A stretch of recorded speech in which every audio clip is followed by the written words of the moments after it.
ನಮಸ್ಕಾರ. Info with Swati ಚಾನೆಲ್ಗೆ ಆತ್ಮೀಯವಾದ ಸ್ವಾಗತ. ಗೃಹಲಕ್ಷ್ಮಿದು ಇವತ್ತು ಒಂದು ಅಪ್ಡೇಟ್ ಬಂದಿದೆ. ಈ ಅಪ್ಡೇಟ್ನ ಕೇಳಿದ್ರೆ ನಿಮ್ಗೂ ಸಹ ಕನ್ಫ್ಯೂಷನ್ ಆಗೇ ಆಗುತ್ತೆ. ಏನು ಸರ್ಕಾರದವರು ಹಣನೂ ಕೊಡ್ತಾ ಇಲ್ಲ, ಈ ಕಡೆ ಈ ತರ ಒಂದಷ್ಟು ರೂಲ್ಸ್ಗಳನ್ನ ಹೊಸದಾಗಿ ಮಾಡ್ತಾ ಇದ್ದಾರೆ ಅಂತ ಹೇಳಿ. ಇವತ್ತು ಆಲ್ರೆಡಿ ವರಮಹಾಲಕ್ಷ್ಮಿ ಹಬ್ಬನೂ ಬಂದಾಯ್ತು, ಇನ್ನ ಹಣ ಅಂತೂ ಬರಲಿಲ್ಲ. ಬಟ್ ಈಗ ಒಂದು ಅಪ್ಡೇಟ್ನ ಕೊಟ್ಟಿದ್ದಾರೆ. ಈ ಅಪ್ಡೇಟಿನ ಬಗ್ಗೆ ಈ ವಿಡಿಯೋದಲ್ಲಿ ತಿಳಿಸ್ಕೊಡ್ತೀನಿ. ದಯವಿಟ್ಟು ಚಾನೆಲ್ ಸಬ್ಸ್ಕ್ರೈಬ್ ಮಾಡ್ಕೊಂಡು ವಿಡಿಯೋನ ಸಂಪೂರ್ಣವಾಗಿ ನೋಡಿ ಅಂತ ಕೇಳ್ಕೊತಾ ಇದ್ದೀನಿ. ಸೊ ಈ ಅಪ್ಡೇಟ್ ಏನು ಅಂತ ಹೇಳಿದ್ರೆ ಒಂಥರ ವಿಚಿತ್ರ ಅಂತ ಅನ್ಸುತ್ತೆ. ಆಕ್ಚುಲಿ ಈ ಒಂದು ಪ್ರೋಸೆಸ್ಸು ನಮ್ಗಳಿಗೆ ಬೇಡ ಅಂತ ಹೇಳಿ ತುಂಬಾ ಜನ ಆಕ್ಚುಲಿ ಇದ್ರ ಬಗ್ಗೆ ಫೀಡ್ಬ್ಯಾಕ್ನ ಇಟ್ಟಿದ್ರು. ಈ ಪ್ರೋಸೆಸ್ಸು ಬೇಡ, ತುಂಬಾ ಲೆಂತಿ ಆಗುತ್ತೆ, ಮತ್ತೆ ಹಣ ಬರೋದು ಡಿಲೇ ಆಗುತ್ತೆ ಅಂತ ಹೇಳ್ಬಿಟ್ಟು ತಾಲೂಕ್ ಆಫೀಸ್ಗೆ ಹೋಗುತ್ತೆ, ಅಲ್ಲಿಂದ ನಮಗೆ ಹಣ ಡಿಸ್ಟ್ರಿಬ್ಯೂಟ್ ಆಗುತ್ತೆ ಅನ್ನೋದ್ರ ಬಗ್ಗೆ ಎಲ್ಲ ಒಂದಷ್ಟು ಹೇಳಿದ್ರು ಮೊದಲಿಗೆ. ಆಮೇಲೆ ಅದನ್ನ ಕ್ಯಾನ್ಸಲೇಷನ್ ಕೂಡ ಮಾಡಿದೀವಿ, ಇನ್ ಮುಂದೆ ನಾವು ಮಾಡಕ್ ಹೋಗಲ್ಲ ಅಂತ ಕೂಡ ಅವರೇ ಹೇಳಿದ್ರು. ಬಟ್ ಇವಾಗ ನೋಡಿದ್ರೆ ಮತ್ತೆ ಉಲ್ಟಾ ಹೊಡೆದಿರುವಂತ ಸರ್ಕಾರ ಒಂಥರ ಊರ್ ಸುತ್ತಿ ಮೈಲಾರಕ್ಕೆ ಬಂದ್ರು ಅನ್ನೋ ತರ ಮಾಡ್ತಾ ಇದ್ದಾರೆ.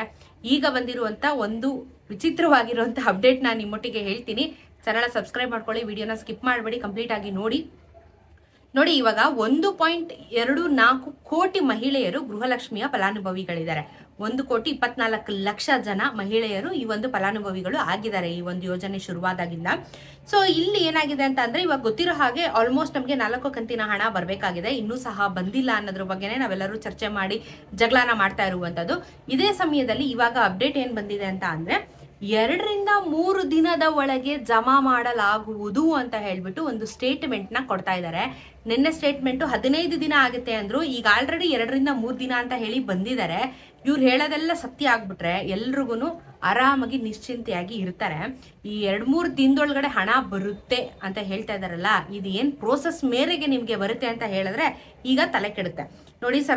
ಸರ್ಕಾರದ ಆದೇಶದ ಪ್ರಕಾರ ಆಯಾ ತಾಲೂಕು ಪಂಚಾಯಿತಿ ಕಾರ್ಯನಿರ್ವಾಹಕ ಅಧಿಕಾರಿಗಳಿಗೆ ಅಂದ್ರೆ TPEO ಖಾತೆಗೆ ಮೊದಲು ಹಣವನ್ನು ವರ್ಗಾಯಿಸಲಾಗುತ್ತದೆ. ಏನಂತ ಹೇಳ್ತಾವ್ರೆ, ತಾಲೂಕು ಪಂಚಾಯಿತಿಗೆ ಮೊದಲು ಹಣನ ಹಾಕ್ತಾರಂತೆ. ಈ ಹಣ ಬರೋದಕ್ಕೆ 2 ರಿಂದ 3 ದಿನ ಅಂತ ಹೇಳ್ತಾ ಇರೋದು. ನಮ್ಮ ಖಾತೆಗೆ 2 ರಿಂದ 3 ದಿನದಲ್ಲಿ ಹಣ ಬರುತ್ತೆ ಅಂತ ಹೇಳ್ತಾ ಇಲ್ಲ ಇವರು.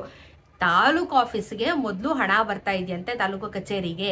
ಇದಾದ್ಮೇಲೆ ನಂತರ ಡೈರೆಕ್ಟ್ ಆಗಿ DBT ಮುಖಾಂತರ ನಿಮ್ಮ ಖಾತೆಗಳಿಗೆ ಹಣನ ವರ್ಗಾವಣೆ ಮಾಡಲಾಗುವುದು ಅಂತ ಹೇಳ್ಬಿಟ್ಟು ಹೇಳ್ತಾ ಇದ್ದಾರೆ. ಇದ್ರ ಜೊತೆಗೆ DBT ಇಂದ ಮತ್ತೆ ಇನ್ನೊಂದು ಸ್ಟೆಪ್ ಕೂಡ ಹೇಳ್ತಾ ಇದ್ದಾರೆ ಇಲ್ಲಿ. ಇವಾಗ DBT ಇಂದ ನಮಗೆ ಡೈರೆಕ್ಟ್ ಆಗಿ ಹಣ ಬರ್ತಿತ್ತಲ್ವಾ, ಈಗ DBT ಆದ್ಮೇಲೆ ಇನ್ನೊಂದು ಸ್ಟೆಪ್ ಕೂಡ ಹೇಳ್ತಾ ಇದ್ದಾರೆ. ಮೊದಲು ತಾಲೂಕು ಶಿಶು ಅಭಿವೃದ್ಧಿ ಯೋಜನೆ ಅಧಿಕಾರಿಗಳಿಗೆ ಈ ನಿಯದಿಯ ಫಲಾನುಭವಿಗಳ ಖಾತೆಗೆ ನೇರವಾಗಿ ಹಣವನ್ನು ವರ್ಗಾವಣೆ ಮಾಡಲಾಗುತ್ತದೆ. ಈಗ ತಾಲೂಕು ಕಚೇರಿ ಆಯ್ತು, ಇದಾದ್ಮೇಲೆ DBT ಆಯ್ತು, DBT ಆದ್ಮೇಲೆ ಇವಾಗ ತಾಲೂಕು ಶಿಶು ಅಭಿವೃದ್ಧಿ ಇಲಾಖೆಗೆ ಹಣ ಹೋಗುತ್ತಂತೆ, ಅಲ್ಲಿಂದ ನಮ್ಮ ಖಾತೆಗಳಿಗೆ ಹಣ ಬರುತ್ತೆ ಅಂತ ಹೇಳ್ತಾ ಇದ್ದಾರೆ. ಇವಾಗ 2 ಇದ್ದಿದ್ದಂತ ವ್ಯವಸ್ಥೆ ಈಗ 3 ಕಡೆ ಹೋಗಿ ಆಮೇಲೆ ನಮ್ಮ ಖಾತೆಗೆ ಹಣ ಬರ್ತಾ ಇದೆ ಅಂತ ಹೇಳ್ತಾ ಇದ್ದಾರೆ. ಈ 2 ರಿಂದ 3 ದಿನ ಈ ಇಲಾಖೆಗಳಿಂದ ಅಮೌಂಟ್ಗಳು ಬಂದು ಆಮೇಲೆ ನಮ್ಮ ಖಾತೆಗೆ ಬರೋದಿಕ್ಕೆ ಇನ್ನು ಕರೆಕ್ಟ್ ಆಗಿ 15 ರಿಂದ 20 ದಿನ ಗ್ಯಾರಂಟಿ ಆಗುತ್ತೆ.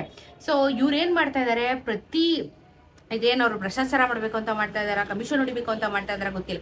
ಡೈರೆಕ್ಟ್ ಆಗಿ ಇಷ್ಟು ದಿನ ಹೆಂಗ್ ಕೊಟ್ರ ಅವ್ನು ಕೊಟ್ಟಿದ್ರೆ ಆಗಿರೋದು. ಇವಾಗ 2 ದಾರಿಗಳ ಮುಖಾಂತರ ಹಣ ಕೊಡ್ತಿದ್ರು, ಅದನ್ನು ಬೇಡ ಅಂತ ಹೇಳಿದ್ಮೇಲೆ ಇವಾಗ 2 ಬೇಡ 3 ತಗೊಳ್ಳಿ ಅಂತ ಹೇಳ್ಬಿಟ್ಟು 3 ವಿಧಾನದ ಪ್ರಕಾರ ಈಗ ಗೃಹಲಕ್ಷ್ಮಿ ಹಣನ ಹಂಚಿಕೆ ಮಾಡ್ಬೇಕು ಅಂತ ಹೇಳಿ ನಿರ್ಧಾರನ ಮಾಡಿದ್ದಾರೆ. ಇದು ಎಷ್ಟು ಮಟ್ಟಕ್ಕೆ ಸರಿ ಅನ್ಸುತ್ತೆ, ನಿಮ್ಮ ಅಭಿಪ್ರಾಯನ ದಯವಿಟ್ಟು ಕಮೆಂಟ್ ಅಲ್ಲಿ ತಿಳಿಸೋದನ್ನ ಮರಿಬೇಡಿ. ಸದ್ಯಕ್ಕೆ ಹಣ ಬರಲ್ಲ, ಇವ್ರ ಆಫೀಸ್ಗಳಿಗೆ ಹೋಗೋದಕ್ಕೆ 2 ರಿಂದ 3 ದಿನ ಆಗುತ್ತೆ. ಅದಾಗಿ ಒಂದು 10-15 ದಿನ ಆದ್ಮೇಲೆ ನಮ್ಮ ಖಾತೆಗಳಿಗೆ ಜಮಾ ಆಗುವುದು. ಸೊ 2 ರಿಂದ 3 ದಿನ ಅವ್ರಿಗೆ ಹೋಗುತ್ತೆ, ನಮಗ್ ಬರಲ್ಲ. ಕನ್ಫ್ಯೂಷನ್ ಮಾಡ್ಕೋಬೇಡಿ. ಹೊಸದಾಗಿ ಪ್ರತಿನಿತ್ಯ ಒಂದೊಂದು ಅಪ್ಡೇಟ್ನ ಗೃಹಲಕ್ಷ್ಮಿ ಅವರು ಕೊಡ್ತಾ ಇದ್ದಾರೆ. ಹಣ ಅಂತೂ ಬರುತ್ತೋ ಇಲ್ವೋ ಗೊತ್ತಿಲ್ಲ, ಒಟ್ಟಿನಲ್ಲಿ ಇವರಂತೂ ಒಂದಷ್ಟು ರೂಲ್ಸ್ ಅಂಡ್ ರೆಗ್ಯುಲೇಷನ್ಸ್ನ ಚೇಂಜ್ ಮಾಡ್ಕೊಂಡು ಬರ್ತಾನೆ ಇದ್ದಾರೆ. ಇದೇ ಆಗಿರುವಂತ ಸಮಸ್ಯೆ. ನಿಮ್ಮ ಅನಿಸಿಕೆ ಏನು ಇದರ ಬಗ್ಗೆ, ಈ ಚೇಂಜಸ್ಸಿನ ಬಗ್ಗೆ ಅಂತ ಕಮೆಂಟ್ ಅಲ್ಲಿ ತಿಳಿಸೋದನ್ನ ಮರಿಬೇಡಿ. ಇದಾಗಿತ್ತು ಇವತ್ತಿನ ಗೃಹಲಕ್ಷ್ಮಿ ಅಪ್ಡೇಟು. ಇದೇ ರೀತಿ ವಿಡಿಯೋಸ್ಗೆ ಚಾನೆಲ್ ಸಬ್ಸ್ಕ್ರೈಬ್ ಮಾಡ್ಕೊಂತೀರಾ ಅಂತ ಭಾವಿಸ್ತಾ ಸಿಗೋಣ ಮತ್ತೊಂದಷ್ಟು ವಿಡಿಯೋ ಒಂದಿಗೆ. ನಮಸ್ಕಾರ.